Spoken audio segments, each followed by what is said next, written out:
was raining on us, so we had to stop. But now we're on segment 5.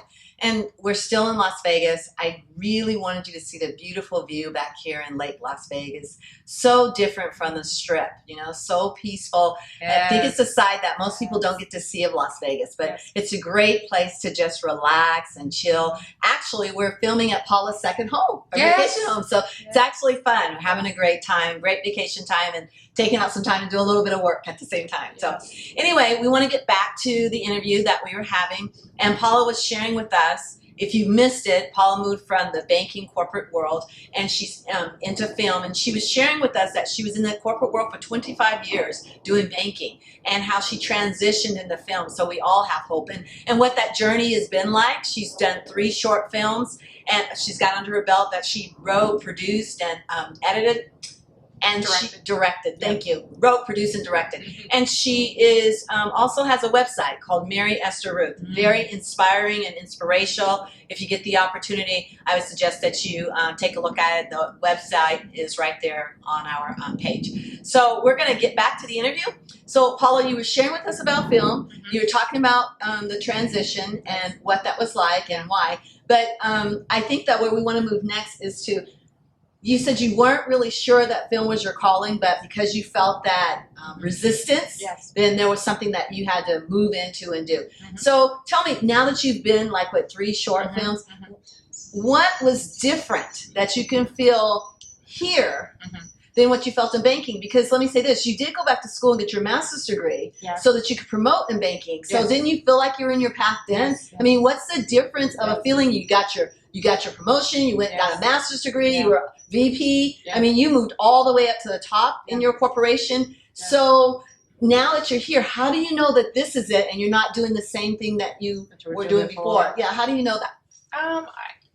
Because I feel like a lot of times there was always this urging or nudging, I'll say, at me to veer and start to move towards my creative side, but I would ignore it. Okay.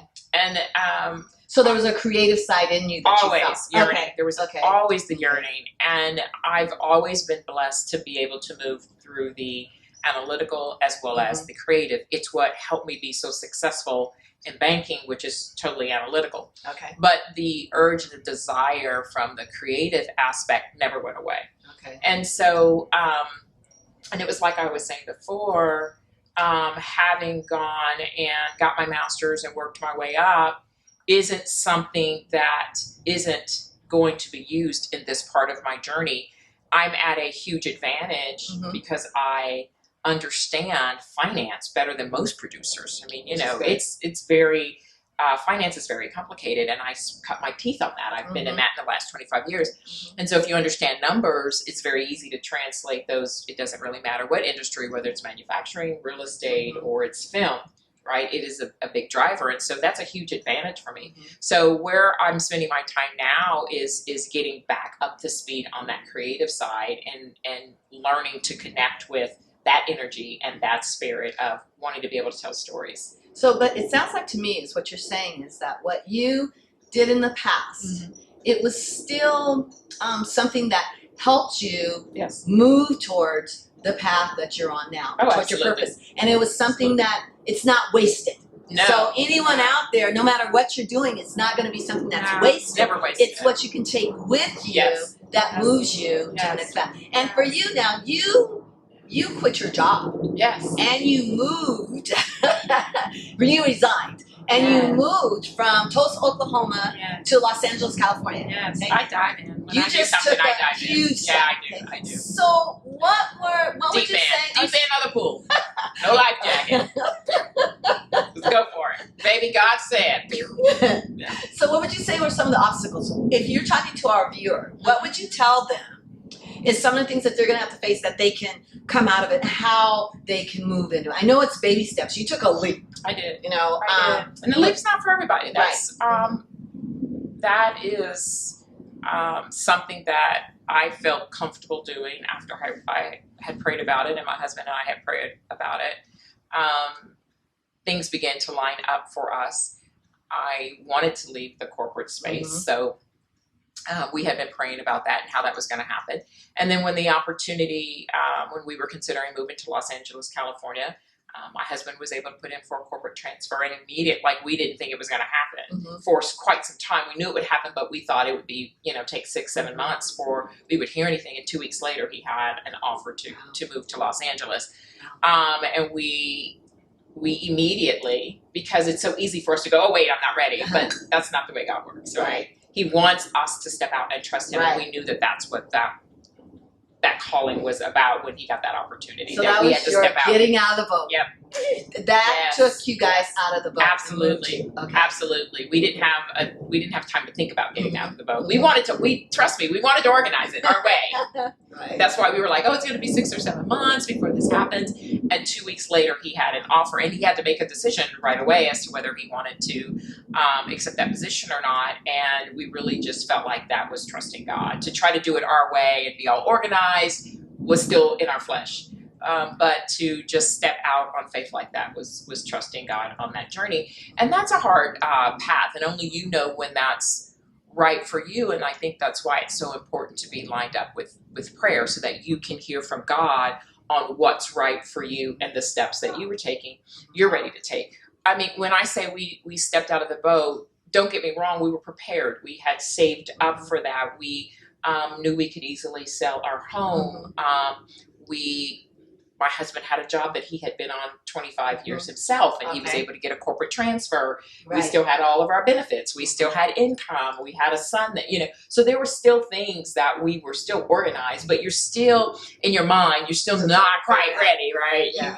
And so for us, when he put in for the corporate transfer and 2 weeks later it happened, we knew that was our time to step out on faith. And I think also what that says is that when you have a vision, God provides the provision. Absolutely. So it doesn't matter if you have to take a leap like they did, there was still provision provided so they can move. Yeah. Or if you're taking baby steps, the important thing that I'm hearing is you still got to get out the boat. They still had to make the decision. And then your husband had to put in, he had to do something, he had to move. Action. He had to move. Yeah. Action comes with it. So everybody has to move. Everybody has to move, and everybody has to be in agreement on moving. And even if you are there and you and your husband are in a different place and you feel that calling, you can still move baby steps. It doesn't mean go and sell your house and say, I'm out of here. But it looks at baby steps that you can take that can get you to that calling. I'm thinking of what one thing would you tell the audience here, one thing that I would say that can push them into that, to move them into that? Because if I'm sitting on the other side, I'm going, God, that sounds so great. I mean, I want to do it. I just don't know how. What would you say is the first thing that they have to know to move into that? It's a good question. If you're not, I would say if you're not spending your time in prayer, don't move. Yeah. I totally agree with that. Do not move. If you are not on your face, seeking God, don't move. And that to me, and I'll even step back one step further and say, if you and your husband aren't on your face together, seeking God, it makes it very difficult to do something like that. And we were. We had been praying. We were hand in hand. We read together. We share together. We had been talking about this journey together, both looking for direction and insight from God individually and as a couple. Right. And that was the most important thing, is to be aligned.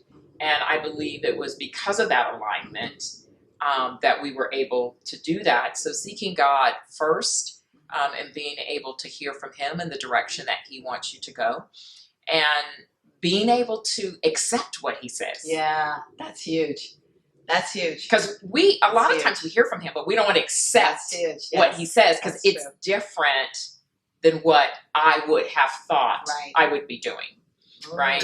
And so a lot of times that gets us in trouble. So you have to be not only open, but you have to be willing to accept when God tells you to move in a specific direction, even if you don't understand it, and you can't see it, that's what faith is all about. That's what stepping out of the boat Mm-hmm. is all about. You don't know how you're going to walk on the water, right? No.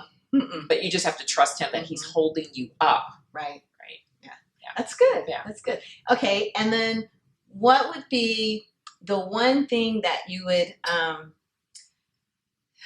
let's see, the one thing that you would say to our audience about I want to say the peak in doing this, the best part of doing this?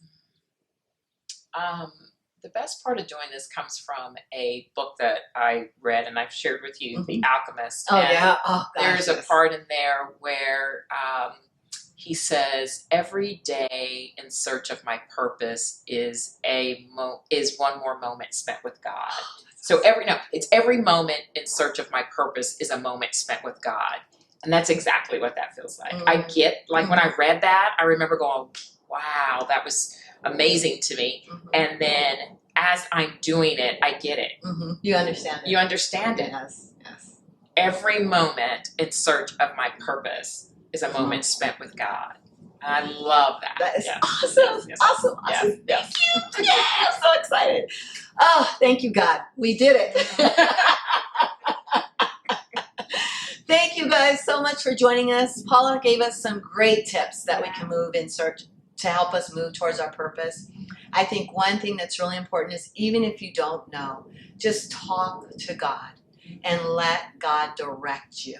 And he will move you in that right direction. And he will align you and your partner, you and your spouse.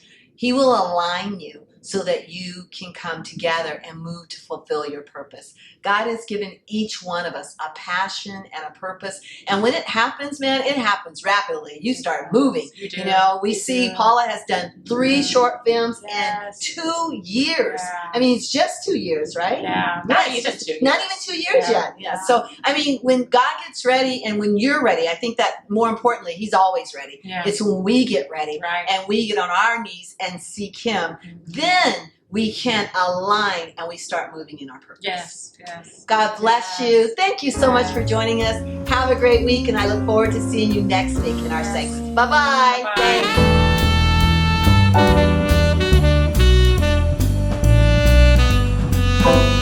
Thanks.